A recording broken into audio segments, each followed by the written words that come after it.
So what do you expect me to say? Let's get him!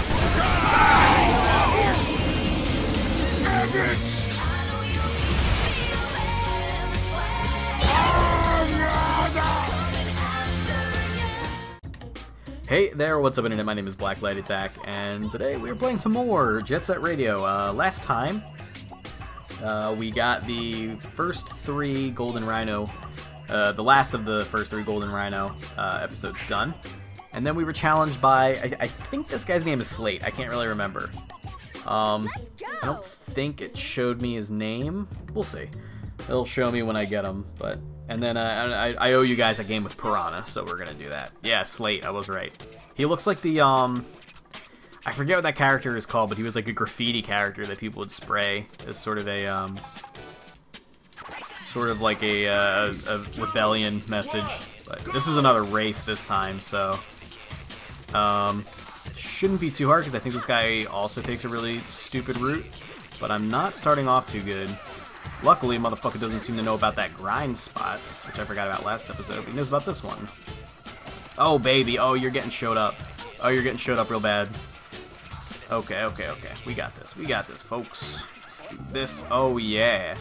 I think he actually takes the long way around. Like, I think he actually takes time to grind on those rails where you can just actually jump across them. So, he's actually a pretty easy race. I know where I'm going to, so that makes it pretty easy. Hooray! Also, I don't think he wall rides here at all. And that's how you get some speed up this tunnel. Because skating uphill, yeah, not good. You ever tried skating uphill in real life? It's not fucking easy. It's not as bad as this game makes it seem, but... Oh, also, we're playing Sneak Man, which is just, you know, the best.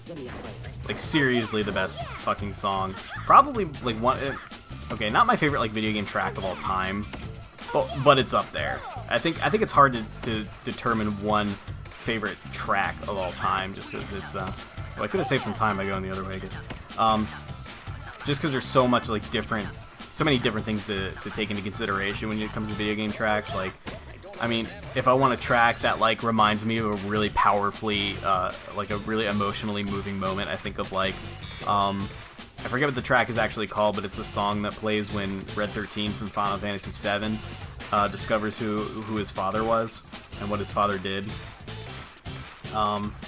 It's called like The Death of a Warrior or something like that. I forget the exact track name, but I'm sure someone will remind me. I gotta pick up a spray can down here somewhere. Come on, can we get one? Please give me one. There's I need it.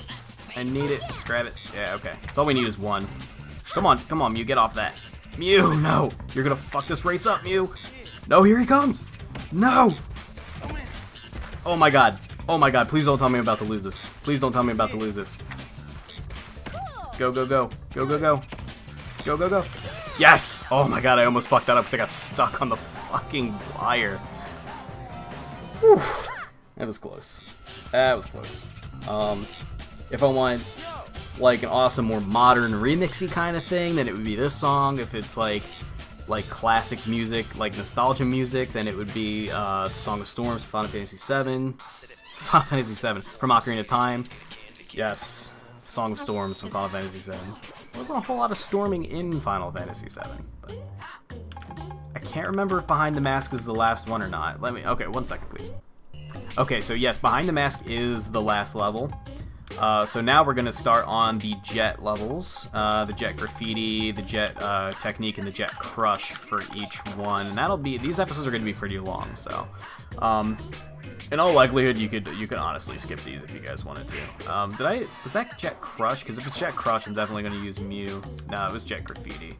Okay, we're going to go with Piranha, even though she sucks at Graffiti, I think. Because I owe you guys a game with Piranha. And I actually kind of like Piranha. Oh no, her graffiti is good. Okay. She has a pretty high power too. So the only thing is her technique's not very good. It's like it's on the lower side, much lower than I'm used to anyway. So she skates a little awkwardly. I believe she was how my strategy. Remember that the mission that I did on the last episode. If you remember that. My strategy was actually to use Piranha because she has good graffiti and I mean, she's just a good character. She has high health, so she's able to basically like tank those hits from the police. And yeah, she's got the more complicated moves on her graffiti. I forgot. I'm used to Muse are a little bit more simple.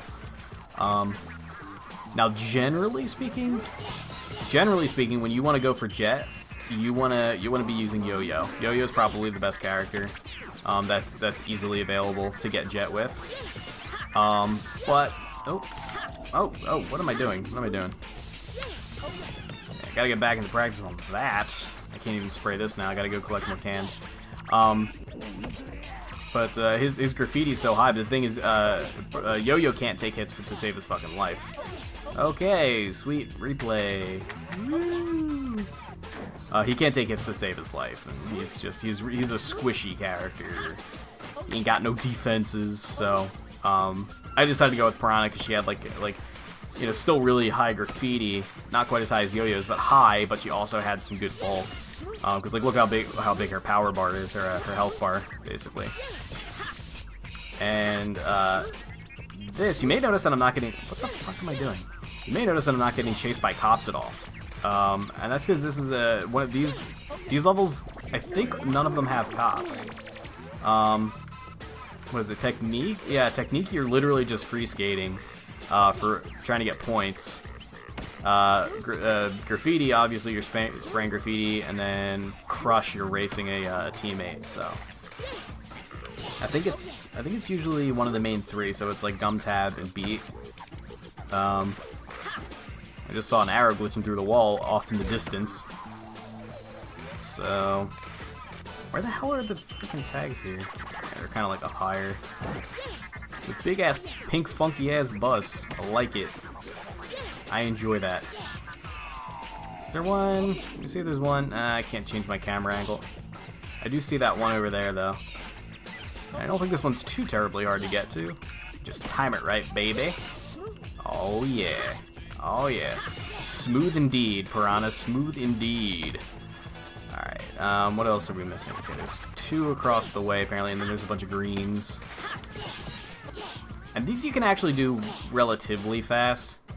But they will take you a while if you want to get all the greens. And, oh, you know what? I'm actually going to have to come back here, I think, because there aren't a whole lot of spray cans in this area. Also, I'm stuck on a fucking rail again. Almost did me in the last episode. Or, no, I'm sorry, in the beginning of this episode. I'm getting all confused. Okay, we're going to go get some tags. Yeah, let's do it. Let's do it. Oh, fucking replay messed me up.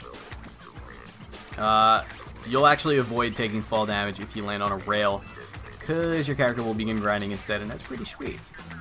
Oh yeah. Really hoping I get used to these controls again sometime soon, because I'm finding it hard to control. Actually, my skating is pretty on point right now, but my spraying is not. I don't know, dude. Some games just don't age all that good when it comes to control scheme. I can't wall grind there. Poppycock. Oh, that's a train. Run! Oh god, my camera controls. Yeah, not fantastic, I guess. So, one of my favorite classic games, and the reason I main Sir Daniel in PlayStation All-Stars Battle Royale is Medieval, which anybody who grew up with the PlayStation 1 might remember. I think a lot of people didn't play it, to be honest, but Medieval was a really great game. It was sort of like a action-adventure kind of game. And, you know, kind of had some, like, puzzles and stuff. I mean, I guess you could say it's in the same genre as, like, Zelda, where it's, like, not quite an RPG, but not quite, like, solely an action game either. And it has a heavy emphasis on equipment, but I'm saying it's in the same genre. I'm not really comparing it to Zelda because they're just such different games. But basically, Medieval, for those of you who haven't played it, is about a former hero named Sir Daniel Fortesque, who was killed in a battle against the mighty warlock. His name was like Zorark or something like that. Zorak. Not Zorark, the Pokemon, the legendary Pokemon, but you know what I mean. I forget his name, whatever it is. I need more cans, dude. There's no cans up in here. Oh yeah, it's actually, I think, what's supposed to be hard about Jet Graffiti. Actually getting scores is kind of tough because there's no goddamn cans around. So, that's one reason Piranha's a bit better for this than Yo-Yo as well, because Yo-Yo can only hold like 15 cans, Piranha can hold a few more. I think she holds like 25 or 30. She holds a good amount. But anyway, what was I saying? Oh, so Medieval. So he was killed in battle. Oh no, Piranha only holds 15 as well. That's shitty. I was wrong. So he's killed in battle, and was known as the hero of Gallowmere, which is the place that he's from. And then hundreds of years later, he's, you know, being nice and dead in his crypt, and he's resurrected. And it turns out that he was never a hero at all. He was killed in battle still, but he was the first person to die in the battle. He led the charge against the sorcerer and immediately took an arrow to the eye and died. So it turns out he wasn't a hero at all. But the king, at the time after they won the battle, the king needed like a hero for the people to rally behind. And they were like, oh, he was our martyr. He died for us. He was so brave. He fought valiantly, and he gave his life for the cause, when really he didn't do shit. So he gets resurrected by the necromancer, or the wizard, the sorcerer, comes back and basically unleashes like a huge torrent of necromancy, necro magic, and it kind of like catches Daniel and resurrects him. So yeah, over there. I hope this isn't a 7-piece, because I don't have enough cans for that. God damn it. Fuck my life. So, he kind of comes back and sort of picks up his sword so he can sort of earn his title of the hero of Gallowmere. And he's kind of like a bumbling idiot kind of thing. And the game is like very, it's got a very like sort of gothic style of art and music. But it's also a very funny game. It's like, it's not really a horror game. But it's like a dark comedy kind of game. It's kind of like, okay, you know, I never thought about this before, but like Army of Darkness. This is like Army of Darkness the game almost. It's like it's got that, you know, where it's got those horror elements, those like classic horror elements. But it's not actually supposed to be scary, and it's just funny and goofy. And then in addition to that, the gameplay was really fun. And I decided, you know, of course, I mean, with a game that awesome, you know, I kind of forgot about it over the years. And then, much to PlayStation All-Stars' credit, when I picked it up and I saw Sir Daniel on the cast, I was like, oh my fucking god, Sir Daniel Fortesque, I need to replay that game. And just so happens, I was going to say lucky for me, but they probably did this on purpose. They already had Medieval on PlayStation Network, ready for download in the PS1 Classics. So I got up on there, I downloaded it, and I was like, oh yeah, gonna relive some childhood. And the controls are unplayable. Like actually unplayable. It's so bad how bad the controls are in that game. I don't know how we dealt with it when we were kids, but like, I mean, that shit was fine when we were kids. It was like, whatever, games got bad controls. Not a big deal. It's by today's standards, it is literally unplayable. It's that bad. I'm sure some people disagree and are like, nah, you could still play it. I know, like Vin in particular, my buddy Vin, not this game specifically because he never played it, but if he played a game as a kid, it's perfect in his eyes, and there's no convincing him otherwise. No matter how terrible the controls are, he will bear through the terrible, in this day and age, controls and still swear up and down that it's the best game of all time, and anybody who naysays it is wrong. He is such a nostalgia fiend, it's retarded. And some people are probably like that, but I mean, by today's standards, oh my god, the controls are so bad. I was talking to some people on the PlayStation All Stars IRC channel today, and one dude was saying the same thing. He was he was like, oh my god, dude, I know. I went back and played it. It's just like I played it for like 10 minutes, couldn't stand it. I mean, I played it for longer than that, but I mean, there's a lot of platforming sections in that. The controls are so bad, you get like platforming sections where like you die if you fuck up, or you fall into water and you can't swim. So you're trying to do that with terrible controls, and it's just not fucking working. It's just not. It's just no good. Not a good scene. But luckily, they released a title called Medieval Resurrection for the PSP. I guess not that long ago. I have no idea when it actually came out, but I was reading the reviews online, and there were some mixed reviews. That's the only thing about it. There's some mixed reviews. Some people were saying like, yeah, it's really good. Oh my god, I'm like reliving it. I believe it's a remake of the first game, maybe with like some liberties taken, maybe some changes made. Oh, totally fucked that up. You know, maybe some changes here or there, but I think it's at least mostly based on the first game. And because there were two games back in the day, Medieval 1 and 2, and but major critics were saying that it was sort of a matter of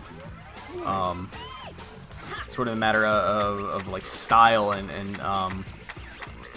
and like character, because basically Sir Daniel back in the day, if you played PlayStation All-Stars Battle Royale and you haven't played Medieval, you would probably think like, oh, he was like a goofy ass character in a comedy game, and it was a comedy game. But Sir Daniel was never like an idiot. He was never like, I mean, he was supposed to like sort of be.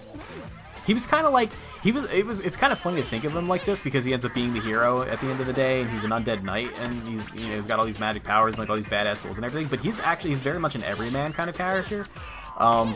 Because he just happened on his one chance for glory, he completely fucked up, and certain people remember, and they keep giving him a hard time about it. And he's like, oh, come on, dude, I'm trying to make up here. Like, you can't understand him when he talks, but well, there's subtitles, but he's like is more like what he sounds like.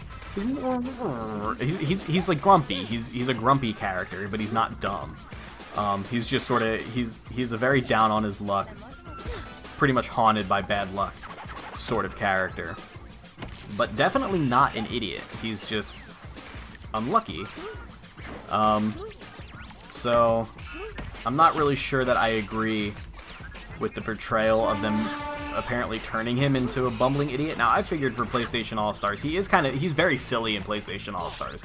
He is absolutely a very silly character, but the way I interpreted that was that they decided to take Sir Daniel, and they needed some way of taking the silliness of Medieval and putting it into the game that wasn't Medieval, and so they decided to do that by just sort of, turning up how goofy Sir Daniel was, which was, fine. Perfectly acceptable compromise, because it's a crossover game. It's not like it's a main entry in the series. But now I'm realizing maybe that's because of Medieval Resurrection that they got this idea for goofy-ass, silly Sir Daniel. And that I'm not really so crazy about. That's kind of like, you messed up the character. But we'll see. I ordered it. I bought it. And it's on its way. It'll be here in like 2 days, so... I just bought that today, and I bought Monster Hunter 3U. Oops, thought I was done. And I bought Monster Hunter 3U both for the Wii U and the 3DS, because Amazon had a baller deal where if you pre-ordered both of them at the same time, you got $20 off. And if you guys are watching this before... I think the 17th, March 17th, then you too may capitalize on this fabulous offer. Give me my money, Amazon. Pay me for this. No, just kidding. But if you plan on getting both, because the cool thing about Monster Hunter U is that you actually can transfer your save file between the Wii U version and the 3DS version. You can transfer your character and continue your progress, because there's no difference other than graphical capabilities and control scheme. There's no difference between the 3DS version and the Wii U version. You can do everything you can do in one game in the other. So you can basically just like save your character to the cloud and take it on the go, which I think is like a really cool addition. And it's got me pretty hyped. Okay, so if you're planning on getting both of them, you might as well go to Amazon and, just get 20 bucks off of it. Why not? Oh, I just slammed my face into a bridge. Wunderbar. So I'm going to say I probably didn't get Jet. You actually need really high score to get Jet on these. I think it might be 80,000 for this one, something like that. I have no idea. But these are like score attack ones. These levels are meant to be replayed, and if you don't do so well on one, then you can just come back and try it again. So let's see how we did. Okay, 71,000. It's not bad, and that ends up being a Nitro. So I would guess that Jet is 8,000 or 80,000 rather. So yeah, and we don't get any Professor K after that or anything, because these are basically score attack modes, but I want to run through each one once and, you know, just get the full experience. So that'll be the end of that episode, guys, and I think that one ended up being pretty long. Hope you guys did enjoy. If you did, once again, feel free to leave me a like. I will love you with mouth if you did, and I will see you guys next time. Goodbye.